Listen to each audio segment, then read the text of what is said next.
Yo, what's up? So I hope you guys had an amazing week. If you're seeing this video, that means, or I hope you watched the previous one where I took you guys through the process of making this piece, and I'm just about to start another piece. I have the idea it's going to be a shiny object, and shiny kind of like the one that I did for Deadpool, but that was an inflatable. This one will be, I want to say chrome, and I think it's a Star Wars figure. I'm not entirely sure, and I'll be doing it using pens. I've never drawn anything shiny using pens. I'm pretty sure I could do it easily using colors, but I want to experiment with the pens. Also, it's a smaller piece because, as I mentioned, I like to do smaller pieces in between the larger ones. Like this is large, so the next one or two pieces will be smaller, and probably both of them will be using big, just to kind of like reduce the monotony of colors. So that's what I'm about to do. I want to start grading up, have the paper ready.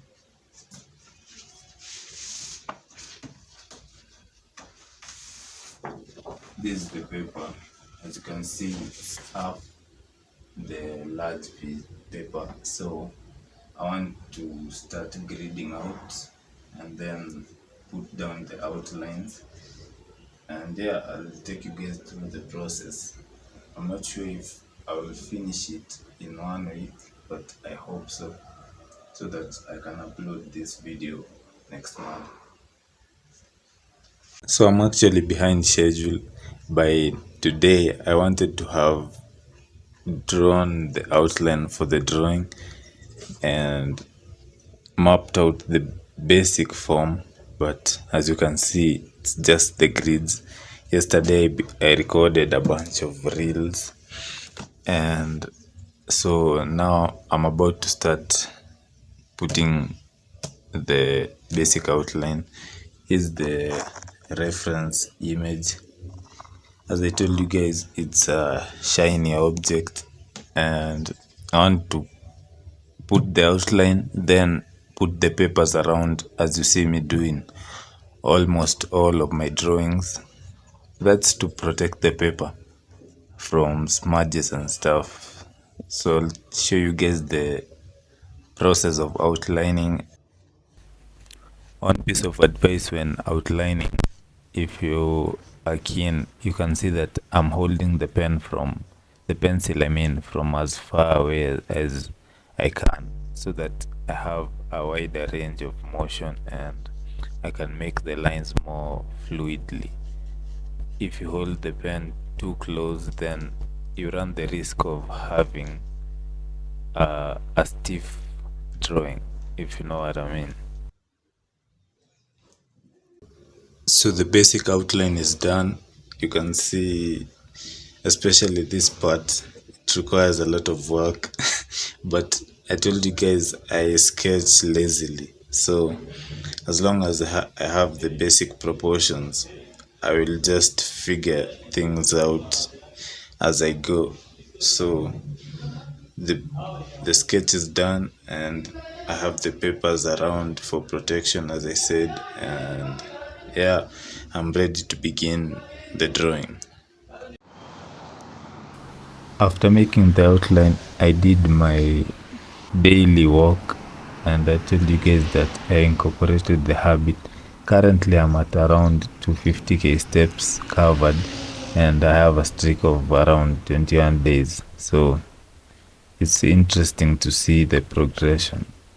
So I have the first few lines, or the first part shaded, and I wanted to show you guys why it's important to have more than one pen. So if you can observe this area, I'm using this pen. This pen, I have written with it before several times. You can see the ink, and as a result, the nib is not as it's not you can't compare it to a new one. So as you're shading, you can't there's some effects you can't really achieve with it.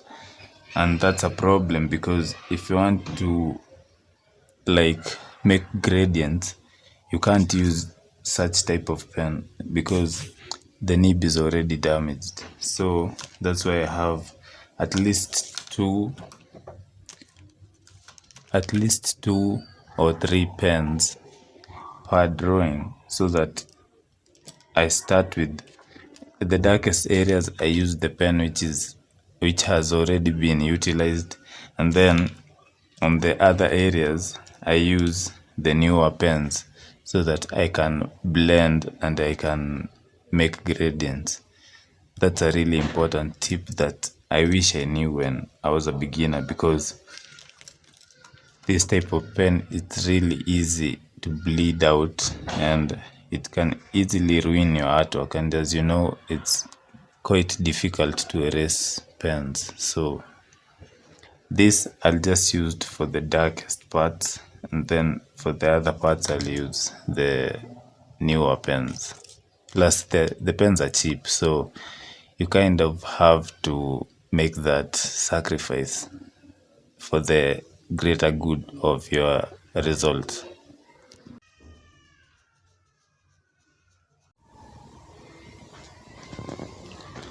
So one thing I do when I start new projects is I like to take a step back because I don't have a large mirror. And when I step back, I look at the drawing with a different perspective and just make sure that everything is correct.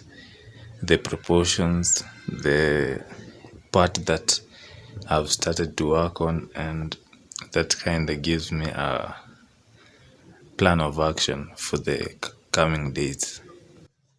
In the past, I used to think that colors were among one of the slowest media to work with, but my opinion on that has changed because as I interchange between colors and pens, I can kind of gauge how fast I work on pieces, and I've found that with pens, it's actually way slower compared to colors. So I appreciate colors more now.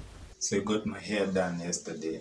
I got braids again, and I like the style. So I want to maintain them this time for long, about 2 to 3 weeks. And but we'll see. But anyway, I was working on this piece, and I was facing some difficulty because I want the contrast to be more than what it is currently. So I've been trying out some unconventional ways of shading. This is not advice, especially to beginners, because I've been scribbling rather than cross-hatching. Because in this section, as I showed you guys in the clips, I was cross-hatching, but then the result is not as dark as I would have preferred. So I'm having to rework the section using the scribbling method, where you can make a mistake very easily, because essentially you don't take the paper out of the pen off the paper once you start scribbling, and that can lead to smudging or paper damage. So that's why I'm saying it's not a method for beginners, because if you haven't understood the pen control, you can really mess up the piece, and I wouldn't want that for the beginners because it can be disheartening.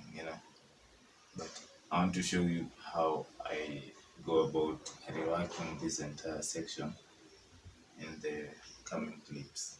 So I'm currently scribbling to get the darkest shade you can from the pen. And I'm saying this is a dangerous way to work, especially for beginners, because you have no control over the blending. Like, you only resort to this method when you need the absolute darkest value and you're sure that you're not going to blend. So for a piece like this where contrast is paramount, I'm sure that the darkest points, I want them to be like as dark as I can get, and the lightest ones to be light, so that you can have that effect of like a shiny reflective object. Otherwise, if you're shading especially human skin or just shading normal stuff, then you don't get your darkest values by doing this, because it's kind of unrealistic, because the other surfaces that are not shiny don't reflect, so you don't get this kind of effect going on anywhere else. So if you're a beginner, just be cautious not to ruin your artworks.